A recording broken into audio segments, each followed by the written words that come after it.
Trousse, gestion du stress numéro 10. Obtenir du soutien. Bonjour. Je vous souhaite la bienvenue à cette séance de gestion du mode de vie donnée dans le cadre de ce programme.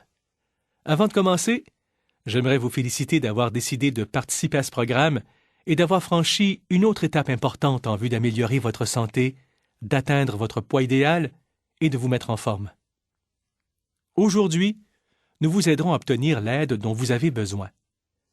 Les informations que je vais vous donner sont en grande partie résumées dans la trousse éducative portant sur ce sujet. En plus d'écouter ce que j'ai à vous dire, passez en revue les informations fournies dans votre trousse au cours des prochains jours. Si vous avez des questions, posez-les à votre mentor. Il est toujours plus facile d'atteindre vos objectifs dans tout type d'entreprise si vous avez le soutien et l'aide des autres. Derrière chaque personne qui a connu du succès se cache généralement au moins une personne qui l'a appuyé. Il existe de nombreux types de soutien. Certaines personnes peuvent partager avec vous les joies de la réussite, mais également la douleur et la frustration des échecs. D'autres personnes peuvent vous pousser à faire de votre mieux en vous soutenant émotivement. Il est également important de compter sur des personnes en mesure de vous fournir des renseignements fiables et valables. Il est important pour vous de vous entourer de personnes qui partagent vos valeurs, qui peuvent vous donner l'heure juste et qui seront là pour vous à long terme. De plus, il est très utile d'avoir quelqu'un qui saura vous écouter sans vous donner de conseils ni porter de jugement. Presque tout le monde peut fournir ces types de soutien. Un parent, un conjoint, un membre de la famille ou un ami. D'autres types importants de soutien peuvent uniquement être fournis efficacement par des personnes qui ont une expertise dans le domaine. Votre mentor a une formation spécialisée, une expérience et une expertise en matière de santé et de gestion du mode de vie. Il vous servira d'entraîneur, de guide et de modèle pour vous aider à atteindre vos objectifs de santé et de conditionnement physique. Parmi les types de soutien uniques que votre mentor est prêt à vous fournir, il y a entre autres l'appréciation technique et le défi technique. Votre mentor comprend exactement votre situation. Vous pouvez vous fier aux renseignements techniques qu'il vous donne. Votre mentor vous mettra au défi de faire de votre mieux et vous tiendra responsable de vos actions. De nombreux participants du programme indiquent que le fait de devoir rendre des comptes à leur mentor est une grande source de motivation. Déterminez vos besoins en matière de soutien, le niveau de soutien que vous recevez à l'heure actuelle et votre degré de satisfaction à l'égard de la qualité du soutien. Même s'il est avantageux de pouvoir compter sur plus d'une source de soutien, dans le cas où une personne ne serait pas disponible, la majorité des gens considèrent que la qualité du soutien qu'ils reçoivent est souvent plus importante que la quantité. Après avoir déterminé le ou les types de soutien dont vous avez besoin et que vous voulez recevoir, pensez aux personnes qui pourraient vous fournir ce soutien. Il n'est pas donné à tout le monde de fournir un soutien.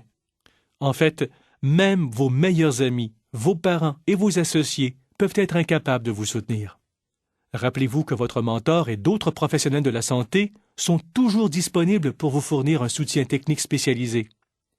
Si vous croyez que vous auriez besoin de davantage de soutien, il vous incombe de demander précisément et directement le soutien nécessaire et souhaité.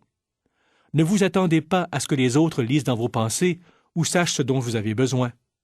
L'identification et la communication des types de soutien nécessaires permettent de prévenir les comportements blessants, même lorsque les autres cherchent à bien faire.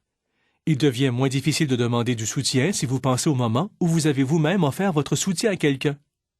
Avez-vous déjà aidé un nouvel employé à s'adapter au milieu du travail ou aidé un voisin à découvrir votre quartier?